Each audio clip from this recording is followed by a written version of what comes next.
I want to say on behalf of the Ontario Alliance of Black School Educators, on behalf of everyone here, Victoria Ennis, we want to say that your presentation was truly superlative. It was amazing that you are a deep thinker, that you love engaging in deep conversations. And I can tell by this presentation, we can tell that these conversations are centered in Black joy. One, two, three, four. Hey everyone, welcome back to the Miss Education Podcast. I'm your host, Victoria, and today's episode is really exciting because I'm giving you the recording of when I did my first conference presentation. My conference presentation was with the ONABSE Conference. It's annual. It's the Ontario Alliance of Black School Educators. I was really happy when I got chosen for this conference because it's something I've never done before. It's also really nerve-wracking because, you see conference, you think scholar, you think PhD, and I felt like, okay, I have something to share. I was an educator. I am an educator. Let me try my hand at this. So yeah, that was really exciting. And I have the recording, obviously with a couple of edits. We have audience members chiming in. And I also was really excited with the turnout. I actually had I don't know if you know the app WOVA, that's where the conference was online, but I actually got a WOVA badge of a highly attended conference. I should say conference session. And I really genuinely, I was saying to my friends, I was like, if two people show up, that's completely fine. I don't expect any big turnout. Also, you have to pay for the conference. So it's not just like I can send anyone the link to drop in. And there's only, I'd say, maybe roughly 100 to 150 people at this conference online. It's over the weekend, so I wasn't expecting a big turnout, but I had 23 attendees, which honestly was really high for this conference for this weekend. So I was really happy about the good turnout. Maybe people were telling their friends, hop onto this link. And I had a lot of good participation as well. So very happy, very grateful about that. And without further ado, here is my presentation. So hi everyone, my name is Victoria Ennis. My session is called Reviving Black History, Decolonizing Ontario Curriculums. And I want to thank you for being here today. I'm going to introduce myself. I'm an educator. I was an educator for 5 years. I taught in Toronto. I also taught in Italy and Nicaragua and Vietnam for 3 years. And then also I taught in California in the US just for one summer, grade 7 ELA. And my interests, I'm interested in bettering the community. Generally speaking, I have a very broad set of interests. So I feel like I'm one of those people that's very scattered, and I like to go here and go there. And there's a lot of different things that I love to think about and learn about. I have a podcast that's a new podcast. It's called Miss Education. So we're talking about all things teaching, communities, resources, etc. And so I have guests on. Sometimes I have a solo episode. So if you want to check that out, I'd really appreciate that. It's on every podcasting platform like Spotify, Apple Podcasts, iHeartRadio, Google, etc. And just some fun facts about me. I really like cooking. So if you have a new recipe that you baked or cooked recently that you'd like to share it with me, please. And deep conversations, which I assume we're all in good company of deep conversations and kind of getting to know the world more and ourselves more. I want to acknowledge that Richmond Hill and the GTA is on the treaty lands and territory of the Mississaugas of the Credit First Nation and the Mississauga and Chippewa Nations of the Williams Treaty. We also recognize that we are on part of the traditional territories of the Haudenosaunee and the Huron-Wendat people. We acknowledge as well that Black people, we're the only people in history who did not leave our home in search of a better life, but we were hunted, captured, and stolen. And we acknowledge that the countless evolutionary, revolutionary, stabilizing contributions that Black people have made here in Canada and in the world.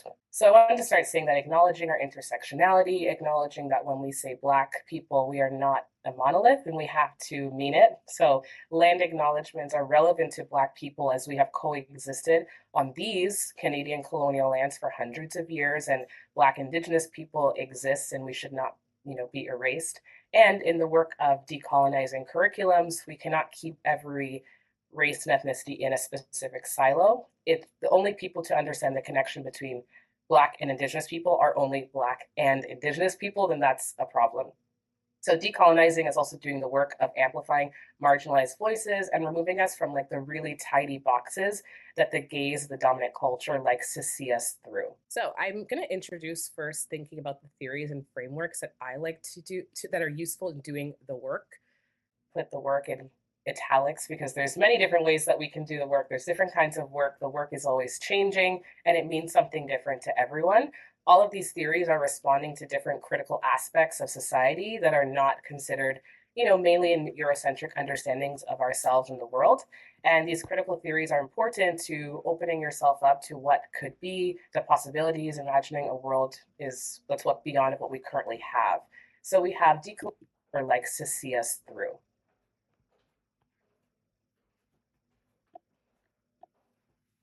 So I'm going to introduce first thinking about the theories and frameworks that I like to do that are useful in doing the work.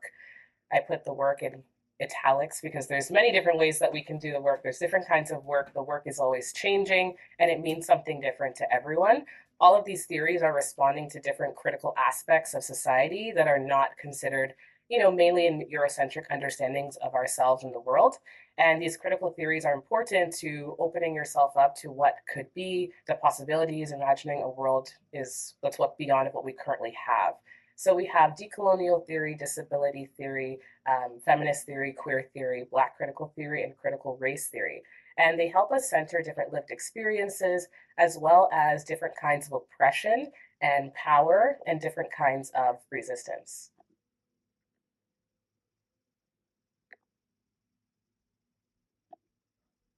So just to quickly go through, it's possible that maybe you haven't studied these theories or haven't gone in depth with these theories, so I'll quickly give an overview of what they each are. So decolonial theory emphasizes the importance of centering voices of marginalized and non-Westernized individuals, and it critiques the Western epistemological framework and calls for a rethinking of knowledge production and dissemination. Queer theory asks us to interrogate heteronormativity. Queer theory challenges the assumption that identities are fixed and essential, and that gender and sexuality are binary. I really like this quote, so I pulled it out to read. Dominant identities become defined as the natural order and are normalized as the standard against which all behaviors, identities, relations, and social constructions are measured as either normal or deviant. And I feel like this quote also relates to anti-Blackness in a sense, because there's the natural order, there's like the dominant, like in the keynote of Dr. ABC this morning, if you judge by the report card of what it means to be white or whiteness, then you're always going to fall short. And so our culture, our hair, all of our things are measured as either deviant from the norm. So I kind of like this quote just to pull out. Disability theory. The task of critical disability theory is to analyze disability as a cultural, historical, relative, and social political phenomenon. Critical disability theories deal seriously with the heritage and construction of disability identity, and that identity is in flux. And a part of disability theory, one thing that one of my friends said to me one time, she said, "You're not disabled yet." And there's always that yet because it's the flux, right? There's this identity category that we all may or may not enter it at one point in our life if we live long enough. And so disability theory and critical disability theory is very important to all of us. Sometimes I feel like it gets not as much, praise and acknowledgement as it needs to, but it's really important as a part of our society to think about disability as well. Feminist theory focuses on analyzing gender inequality. Themes often explored in feminist theory include discrimination, objectification, especially sexual objectification, oppression, patriarchy, and stereotyping. Yes, and so Samantha just said in the chat, I've learned that we're all temporarily abled, right? Because you're not disabled yet, right? And we even have small things. Maybe you break your leg and you have to have crutches for 6 to 8 weeks. You all of a sudden have a totally different understanding of the world. You're critiquing places that you've already been. You thought they were totally fine and normal. And then now in this lens, you're like, wait a second, that door is actually not accessible. Did someone think about the fact that this event is seating on the ground only? How am I going to sit down when my leg is broken? And there's so many things that we don't really realize are involved in even policy curriculums that are ableist. So critical race theory, a set of ideas holding that racial bias is inherent in many parts of Western society, especially in its legal and social institutions, on the basis of having they're primarily being designed for and implemented by white people. So critical race theory, it's not new. I know it has a lot of hot, buttons, especially in U.S. media, but a lot of lawyers, if you know any lawyers or if any of you are lawyers in the room, you use critical race theory in analyzing cases and things like that as well. So it's not new. Black critical theory, which came after critical race theory in a response to it says it becomes necessary because critical race theory is a general theory of racism. It's limited in its ability to adequately interrogate what Winter 1989 is describing as the specificity of Black. So the critical race theory is not intended to pointedly address anti-Blackness. And so it's something different than white supremacy, which informs the racist ideologies and institutional practices. So I wanted to go into a mini lesson, just to kind of give us an idea of how we can think about and frame a historical lesson. Maybe it's something that people know already. If you do, chime in. I would love for this to be interactive. If you can use the chat or you can unmute and also speak as well. So my lesson for this history is Black Women Coming to Canada, West Indian Domestic Scheme. I'm going to talk about what it is. So the West Indian Domestic Scheme, 1955 to 1967. We have the program. The scheme was targeted at an immigration program. Approximately 3,000 women came from the Caribbean to work in Canada as domestic servants. And who did this affect? So in order to be accepted into this program, Black Caribbean women had to be between the ages of 18 to 35. They had to be single. A lot of women left families behind. They wanted the opportunities, and they may not have actually been single, but filed themselves as single so they can get the opportunity, which meant that their potential spouses, partners, or kids were left behind in the Caribbean.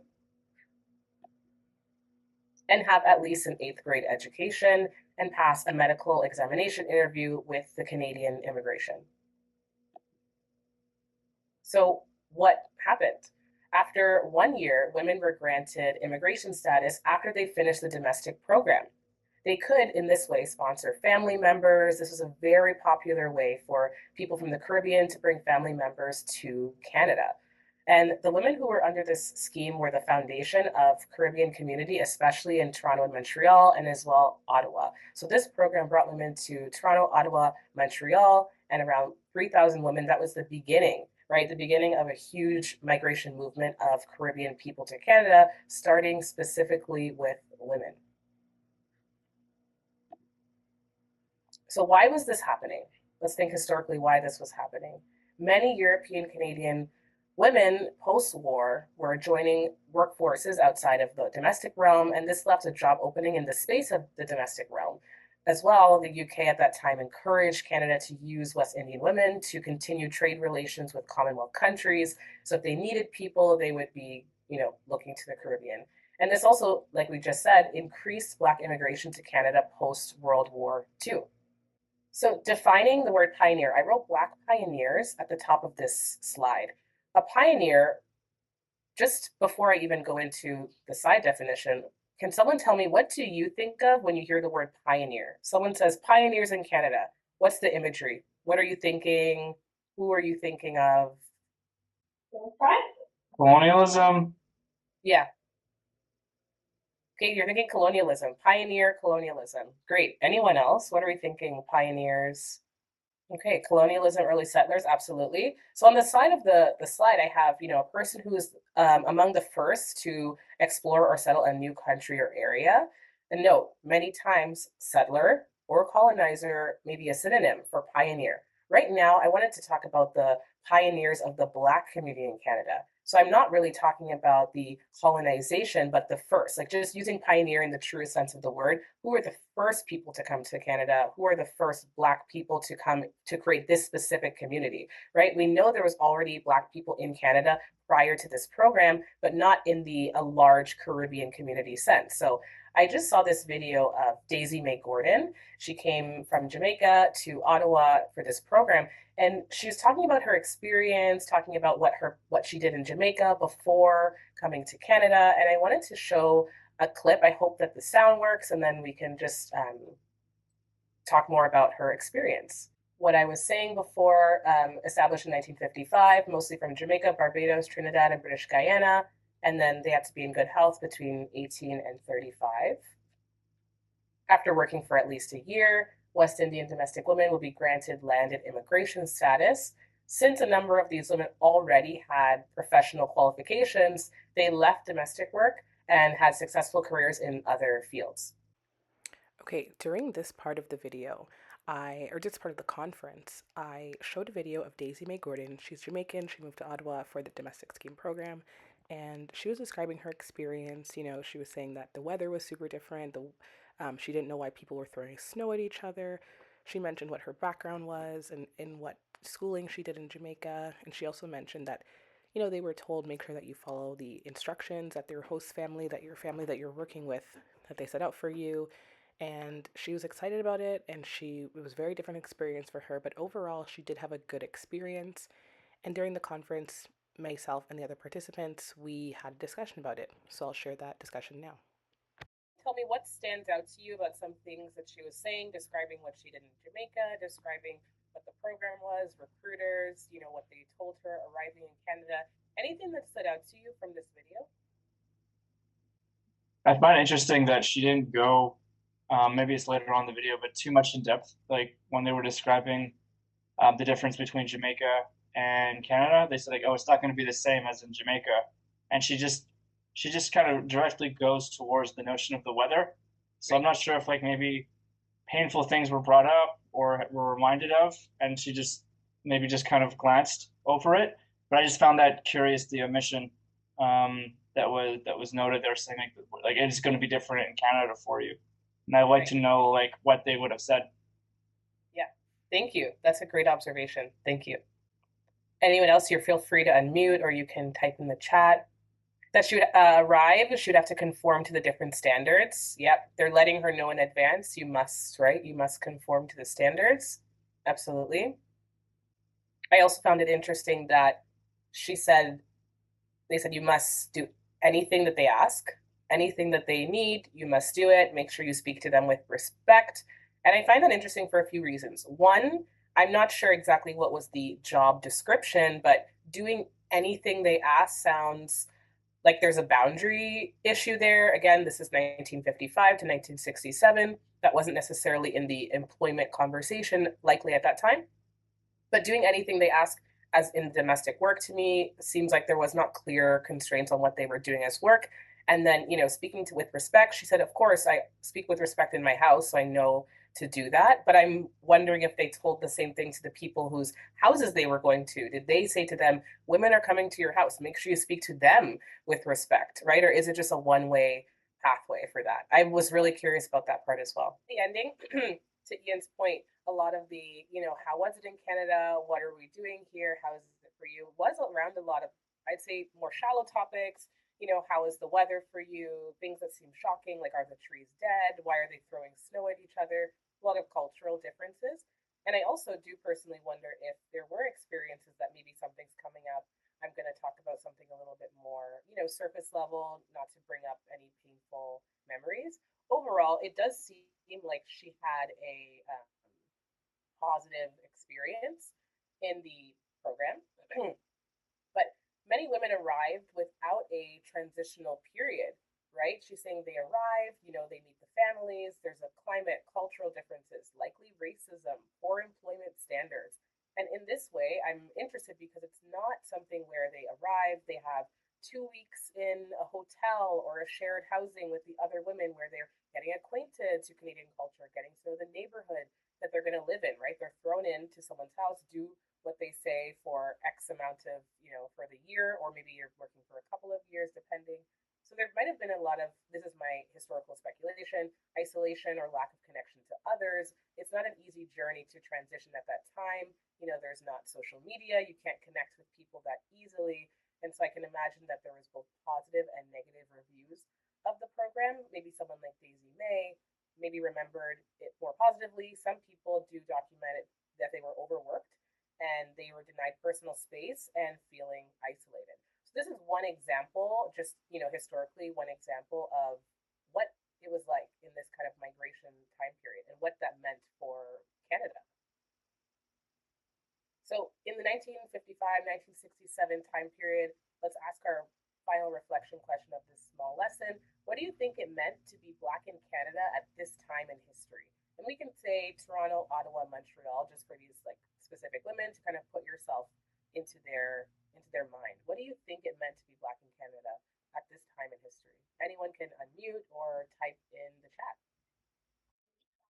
Well, I think about my grandfather, who was a black porter in Nova Scotia during the 1950s. And he was not allowed, sorry, my little one, but he was not allowed basically to be anything but a black porter in Halifax at the time. So again, like just talking about, say, like, I know you mentioned like international movement, but there's also, say, the like national movement that was happening. So like my grandfather decided to leave Nova Scotia, even though he's been there like for, he was there since 1907, like with his grandparent coming from Jamaica and British Guyana, and his wife having black loyalist roots decided to move Nova Scotia, even though like the black loyalist roots being there since the American Revolution. So they decided to come to Montreal because it was more cosmopolitan, more accepting, and there was room for black advancement. And although like it was bad, but not as bad as it was in Halifax. So that's what I think of when I think of this lesson, just to see like both how it also played out internationally and nationally. Yeah, thank you for that perspective. I completely agree. I think that at that time there was a lot of underlying kind of maybe people said we're all equal, and look, you have a job, but you can't move from that job, right? You don't really have any social mobility and options. One thing I do feel thankful for in the program is that the women were allowed to transition to different jobs and did, right? We know the Honorable Jean Augustine started in this program and then became the first Black woman in Parliament, right? Like that trajectory it's wild. I want to also highlight Sharon's comment. I won't assume that she had an okay experience. Like all of us, she buried much of what wasn't okay. And I agree with that as well. I was and still am working with a colleague on more research on this topic specifically. And we are trying to find ways, especially with maybe therapists and people who are trauma informed, to see how we can kind of get those qualitative experiences, not because we want to know what's the bad things that happen, but in a healing sense, because I don't think a lot of people would share the parts that weren't okay. And we know that with 3,000 women, likely there were many experiences that were not okay, or what they were asked to do in the home. Was there respect? What were the working hours, overworked, etc. So yeah, we can't assume that people all had positive experiences just because they stayed in Canada. Maybe it was, a good opportunity for them and their family, and that's what they felt like, they needed to continue doing and not go back to the islands that they were from. So thank you so much for participating in this lesson. I'm going to go to kind of really small points about the curriculum. So I was noticing that, in the curriculum, even though we have Black history lessons, we can also look to the framing questions and to the overall expectations and specific expectations, and how we can kind of fit it in, even when it's not like blatant and clear that it's supposed to be on Black history. So what factors contributed to the development of social movements in Canada during this period? Which event or developments during this period made the most significant contribution to the identities in Canada? And what criteria can we make to use that judgment? I also want to highlight Drew's comment. It's interesting how many of Canada's current worker programs for people do not have pathways to citizenship anymore. That's a great point. I don't actually know a lot about that. And I'm, interested that they would kind of redact that type of policy and say, okay, you can come here to work, but then we're not going to ensure that you get PR or citizenship eventually, right? It's very exploitative. It feels exploitative, and it feels like we are just using you, right? We're just using you for labor, and then you can go back to where you came from. That's a great point. Thank you. These are some specific expectations that I use in terms of creating this lesson. If you're a teacher and you feel like, what can I use to show people Black history can be in the curriculum, even though it's not, again, it's not like the overall expectation is Black history, but we see the specifics, right? Key political events and government policies in Canada during this period explain ways in which various individuals, events, organizations contributed to the arts and popular culture. So we know that from this time, I don't know the date, but one of my friends and colleagues, her uncle was in the creating council of Caribana in Toronto. And so even a program like this, it kind of catapulted into the Caribana experience that we all know, right? It's one of the biggest, if not the biggest, Caribana celebration outside of the Caribbean. And that could be added to popular arts and culture in Canada, describing key developments in immigration and refugee policy during this time and their significance for identities in Canada. So Brian's comment on the flip side, the more affluent youth mobility agreement between the first world countries does offer a pathway to citizenship. Okay. Yeah, again, I don't know a lot about that topic specifically, but thank you. Yeah, thank you for that. Youth mobility agreement between other countries does offer. Right. And so there's also that kind of thing of who, right? Who's allowed citizenship, who can come here maybe from the UK and just, get permanent residency next year, whereas someone else may not be able to do that. Yes, and Black history is becoming mandatory. Exactly. Thank you so much, Drew.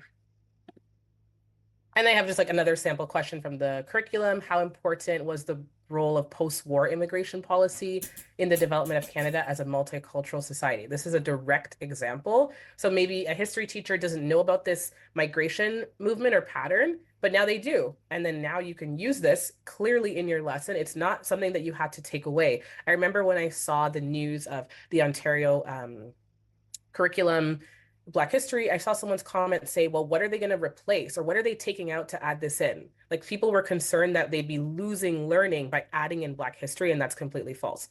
It's already in the curriculum in ways that maybe you don't know because maybe you didn't know about this. Maybe you aren't a Caribbean person. Maybe you don't know this history, but if you knew this, right, you can teach about it in grade 10 history, right? Because it's part of the Canadian general history. It's in the time period. It's clearly in the curriculum already. So I wanted to reflect on the lessons and the frameworks that I talked about in the beginning.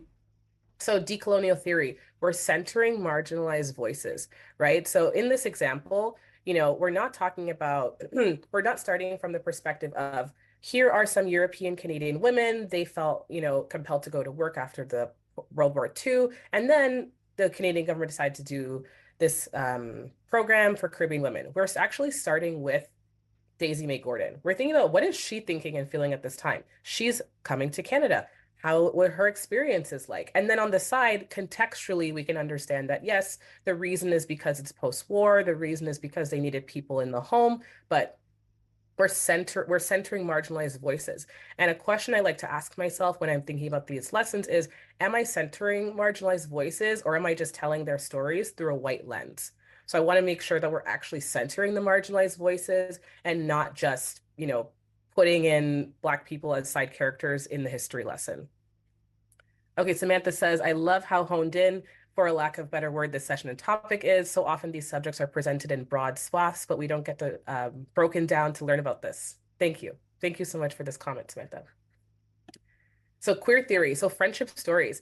I wanted to highlight queer theory for a second here because it can also look like, because the idea of queer theory, especially more progressively, is decentering heterosexual romantic relationships as, the success story. There are many women who came to Canada together. They found friendship, they found community from the ground up. Like I said, Toronto, Ottawa, Montreal, there wasn't a huge Caribbean population. They had to create it by themselves. And so I think that kind of how we retell stories would be to humanize Black people and not dehumanize. So it's not just 3,000 women came to Canada and worked and worked. It's Mary Ann moved to Ottawa, met Carla. They worked for 2 years in the same neighborhood. They shared resources. Maybe they lived in an apartment together after the program. Maybe they found spouses, moved on to other careers. Like this is a part of the story that I think even these kind of friendship stories, which is also something I've been trying in a way to research, is a part of, in my opinion, the queer theory. It's kind of moving things, breaking it down and not saying, did they find a husband? Is that their success story? Maybe there's a friendship story there that I think can be somehow infused into the queer theory of it all. Feminist theory, how does this policy affect gender and women? As we know, this policy is only about women, right? So we can really hone in on the fact that this policy is about women as well. And I can tie this into disability theory. There was a policy in this program that said if the woman became pregnant within 1 year, or if they were pregnant in that year that they were doing the domestic work, they would likely be deported. And for me, that kind of ties into the control of women's bodies. So it's kind of both, a mixture of feminist theory and disability theory, because not only are we talking about which bodies we find desirable, right? They're doing medical examinations, which people even today as well do. I've lived in other countries where I do medical examinations. If you have certain things, they might say, we actually don't want you in this country if you have HIV. It's just not, So there's a disability theory in that as well. And then we have, critical race theory. I think a lot of what we're talking about here is that we need to find some qualitative experiences to better understand what the racial bias was, because it's not going to be laid out on the Government of Canada website of what, racism was happening in the home. It's not going to be laid out what was happening in the community, in the neighborhood. And, the immigration policies, again, they seemed progressive because it looks like they're trying to diversify Canada. This is a great program. You come here, you can get permanent residency, you can bring your family members, everything's perfect, right? Not necessarily. There's definitely infused policies there that are in ways racist. And again, if you're trying to control specifically Black women's bodies, you can't come here and get pregnant. What does that mean, right? It means you're controlling what I can do, what sexual encounters I can have. You're also not controlling for the fact that there might be sexual violence, right? What does that mean in terms of this deportation of getting pregnant and things like that? And then Black critical experience, how is anti-Blackness present specifically, which I kind of focus on when I talked about critical race theory, because we're only talking about one specific gender here and one specific race here, as they were only looking to get African descent women from the Caribbean at this time. I had a question, if that's Yes. okay. Yes. You said it was only women of African descent. I know, like in the Caribbean, there were also West Indian people as well who came in as indentured servants. Yes. Were they also under this particular program, or was it just only African descent people or women of African descent? Yeah, from what I understand, they were looking only for women of African descent, which is also a part of the puzzle for me, because like you said, there's women who are of Asian, South Asian descent, indigenous descent. In the Caribbean, we know the Caribbean is extremely ethnically diverse. So I'm also interested in that as part as well in terms of the ethnicity piece. But I was reading that they were looking for women of African descent. And Victoria, sorry, can I also ask a question while you're... Yes. Yes, great, perfect. It's actually more around strategy in terms of curriculum. So I will just say I'm a graduation coach for Black students with the Durham District School Board, and I sit often on teacher meetings and guidance counselor meetings and stuff like this. And what I often hear is, I would love to teach all of this. I'd love to have this in my curriculum, but I'm barely holding together, delivering what the ministry expects me to teach right now, and get these kids ready for whether it's some type of test or this or that and everything else. And then the feeling is that even if the ministry did mandate people to change the curriculum and teach this, right, the ministry isn't going to be generous and then turn around and give extra minutes to prepare or hours of time, right? So then things get to, they get done the ministry actually expects it to be done in the same time frames or less. And then things get done, slapped together haphazardly. It's like a mishmash of information, or just not get done at all. So, in speaking with teachers in terms of how to incorporate it without that whole feeling of we want to do it but we can't, not because we don't want to, but it's just like we can't, and you're asking us to, and it seems like we're racist and blah blah blah blah blah. No, we get how do we help teachers understand that we also know that they want to do this, and we want how can we help you then, how so that you can deliver this curriculum and it's done right, it's not, things aren't left out, or you're just pulling from bits and pieces just to cover, check a box so that the ministry isn't breathing down your neck. Do you understand what I mean? Yeah, and I mean, as a part of your question there, how can we do it justice? Or I mean, I want to just be able to speak to my like teacher professionals who are beside me. Like, okay, I hear what you're saying. I actually I see it. I see what you mean, right? Yes, So here's what you can do to again not take, like, as you made that comment, like, you're not taking anything out, and I don't think they mean like taking anything out, like we have to erase our history to put yours in. No, it's, well, I only have 75 minutes to, right, and so to put that in there, because the ministry is not giving us any more time, like something would have to go, right, right? right. I So we say, wanted okay, I hear you, but let's do it this way, and then that's not even a factor, and it can all be done, and everyone can be happy, and we're not at each other's throats and seeing each other as the enemy yes, versus. yeah, I understand. I wanted to know if Sean, you have an answer to question or a different question. I wanted to respond if that's okay. Amazing. Yeah. So for the past over 20 years, I've been the lead researcher and writer for my school board's Black History curriculum. Mhm. And what we did in an effort to be able to respond if teachers say, oh, I can't fit that in, is we took actual expectations from the Ministry of Education and just tied in Black histories and Black cultures to meet those expectations. So we do have those guides in my school board for elementary and secondary schools. And then my other piece is I don't teach African studies anymore. I teach English as a second language, but I always look at what my expectations are, and then I figure out which pieces of Black voices, Black experience, Black perspectives can I tie into that. So, there was there was an expectation that my students needed to learn about a piece of Canadian history. So I did a whole unit on the #2 Construction Battalion and a lot of the different Black contributions to all of the military efforts that Canada has been involved in. And so that's what I try to do regardless. And when I work with teachers to develop Black history lesson plans, for example, 2 years ago, we did math.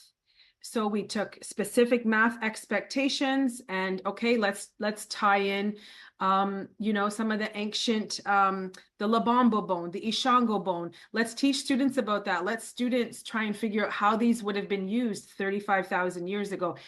And that's really what I do is I just go through the curriculum and I just think where it could fit in. And that being said, I'm a Black historian, so I have a lot of that knowledge already. For teachers that say, I want to do it, but I don't know how, I would just encourage them to reach out to your local Black Historical Society in your community, and they'll be more than happy. I know because I've belonged to one for the past 20 years.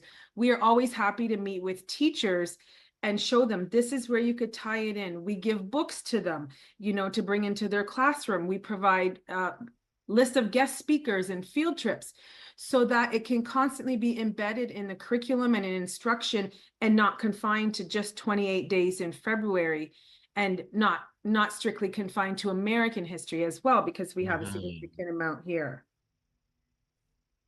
Thank you. No problem. I will put my contact in the chat if anybody, because curriculum development is what I do, and it's always in the area of Black Canadian history.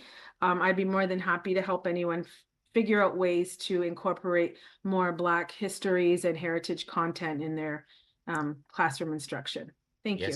Yeah, thank you. Yes, please. Because I'll say we at my school in South Oshawa began a project of trying to create an African Canadian, like a Black history museum within our school.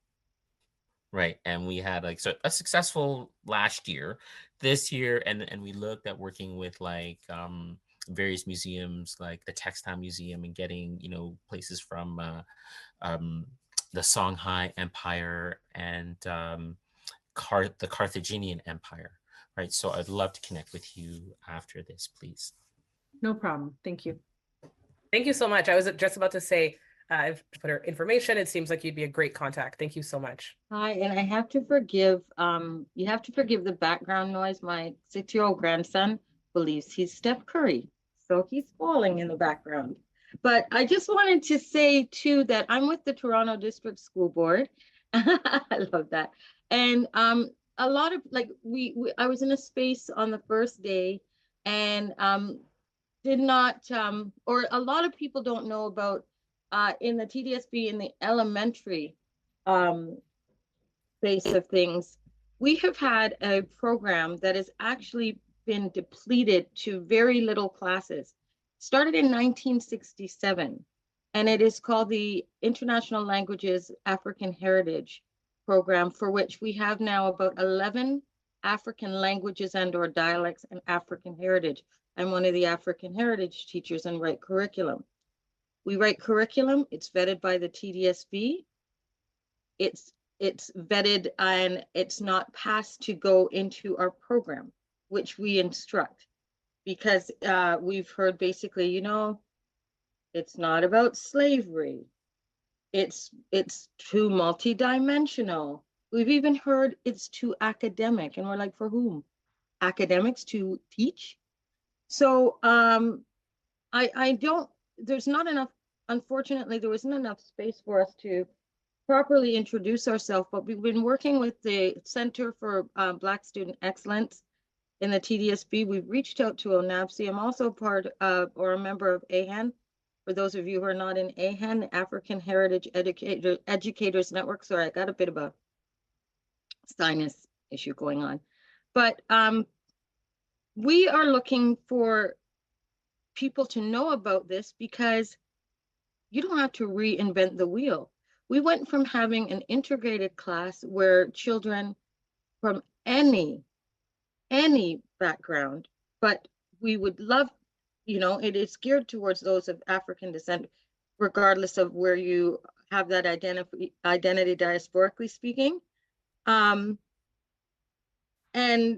you know, it is a resistance. It is a fight.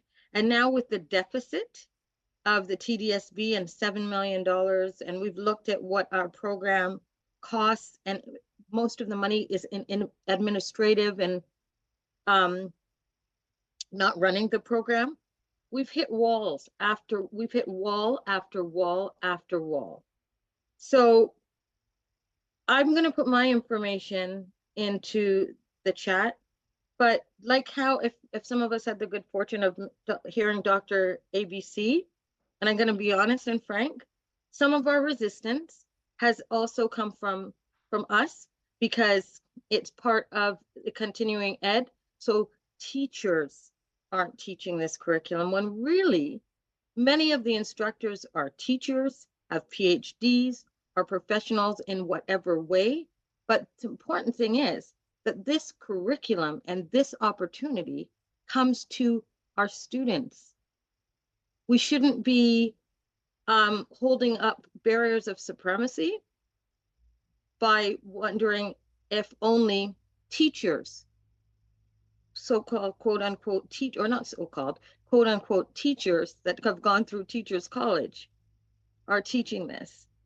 We can take this and expand it into the curriculum of what we have now. So I think it is time for us to be working together in a real sense to forward this kind of initiative, because it is at the brink of disappearing. We just had deputations at the board for the finance committee. And I'm going to wrap it up because I see the time.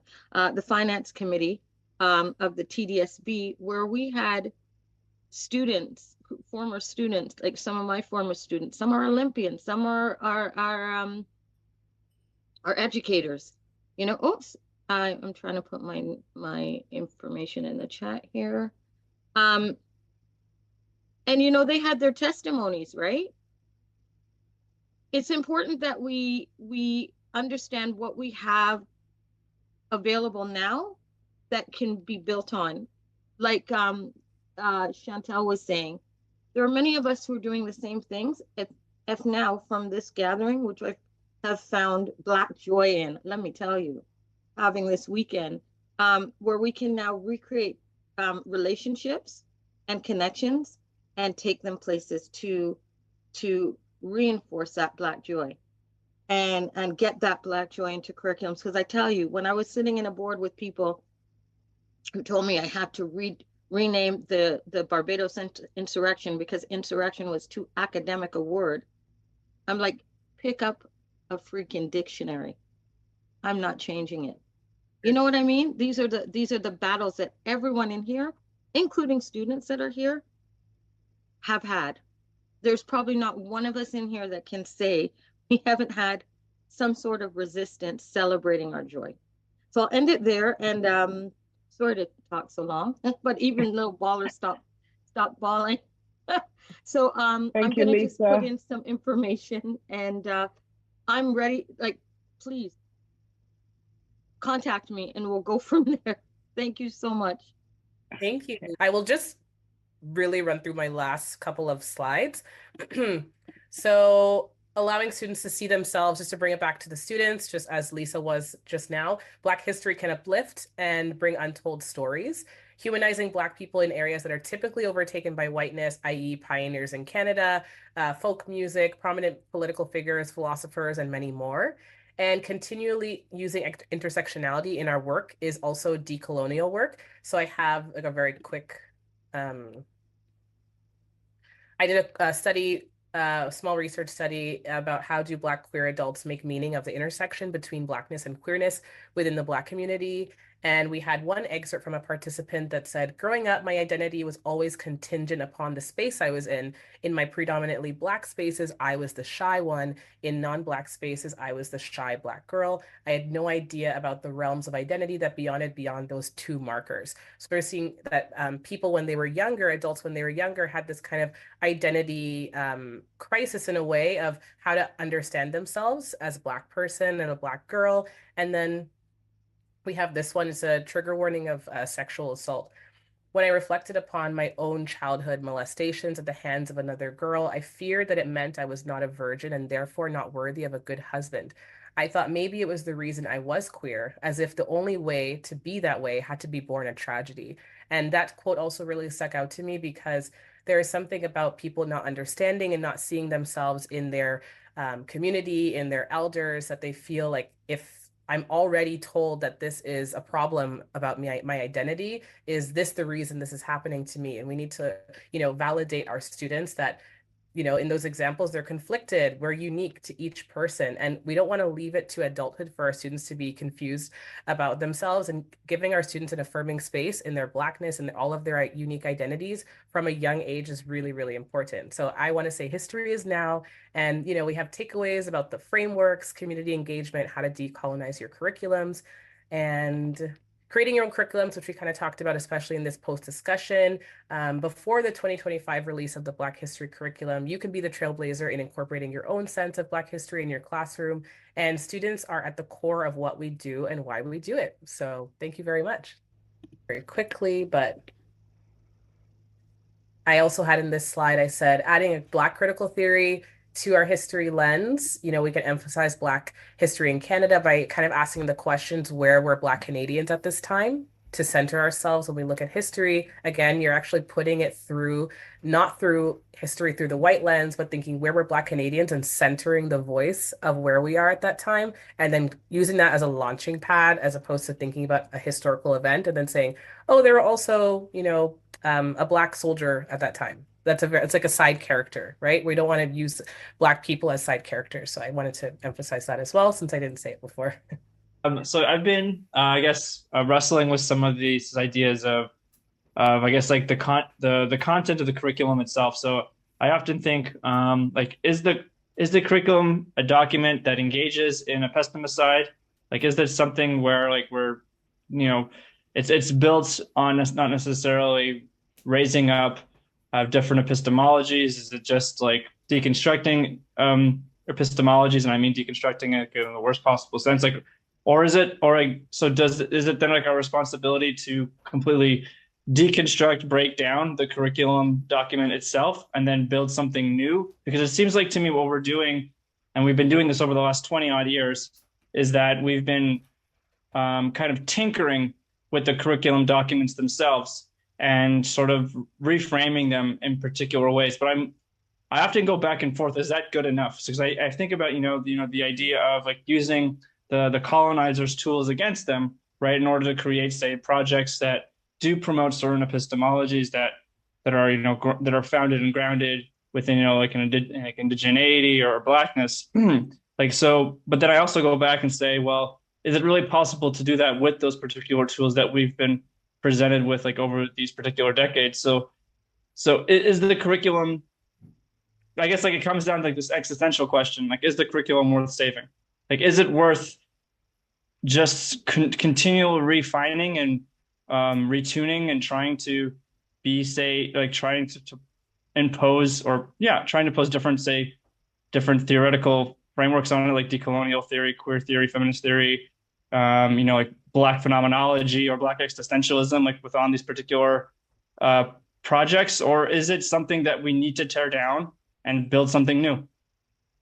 I think, in a short answer, the curriculum that's mandated by the government will never be good enough. That's my opinion. But I do think that there are ways that we can help, and there are ways that people will try and get out of that, which is going to be Afrocentric curriculum. People are opening schools, all Black learning, like those things I think would be more meaningful. The more grassroots it is, probably the better it would be, because you can start from scratch with different epistemologies. You can start from scratch with the way that you produce knowledge and the way that you value knowledge. I don't think that we're going to single-handedly change that. And there's also a lot of interest, right? Black people aren't the only people in Canada. We can't, take over the whole thing and say this is only for us. So we can make something for us, by us, which is not going to be government mandated. So in lieu of that, I think what we're doing now, which is taking theories, analyzing it, putting it on top of what we already have, will be the best for what we have right now. Okay, great. I just wanted to get your opinion because it's something I've been wrestling with. Yeah, me too. Me too.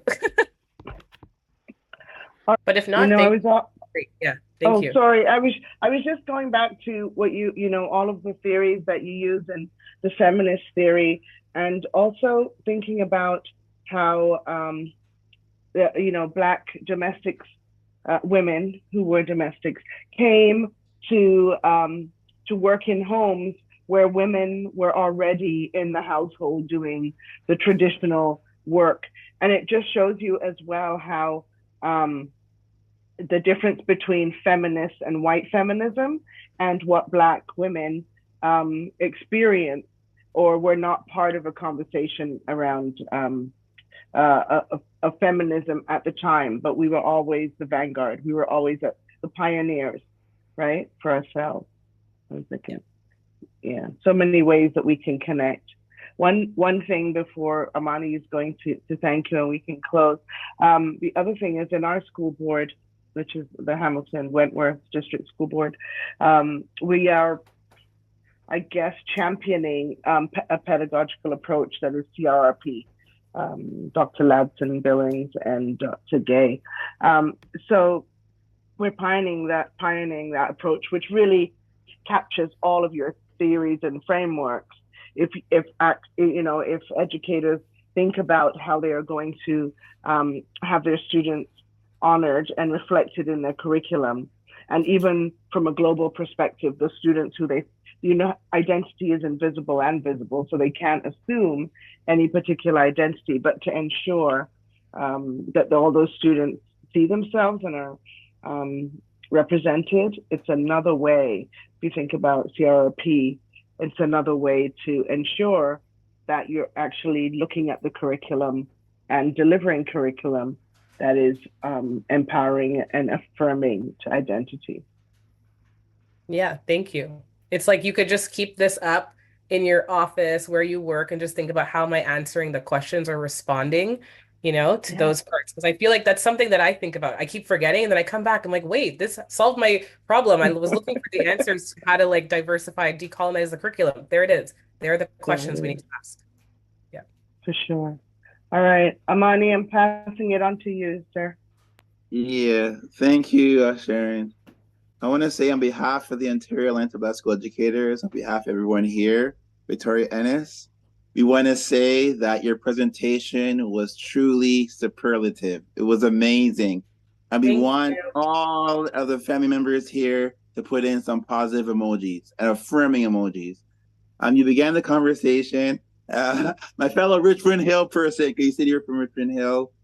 That you are a deep thinker, that you love engaging in deep conversations. And I can tell by this presentation, we can tell that these conversations are centered in Black joy.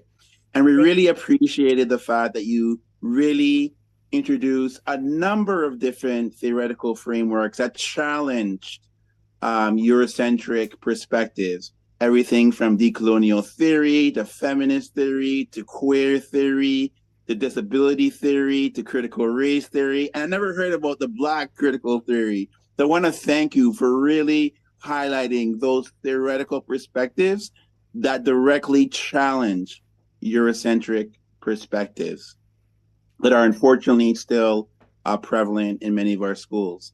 And then I think, and then we really, really appreciated you taking us on a very personal and humanistic journey in terms of really educating and enlightening us about the West Indian domestic scheme from 1955 to 1967, which, as you so eloquently stated, impacted 3,000 amazing Black women.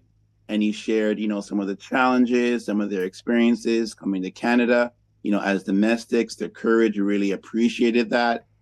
And then he really spoke about the importance of centering. I really like how you said that, centering marginalized voices and really honoring and validating the diverse identities that our Black student scholars bring to our schools, to our spirit communities.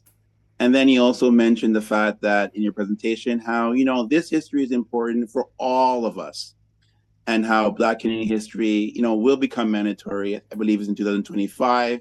And then ultimately, this is a history, a story that we should all be learning about.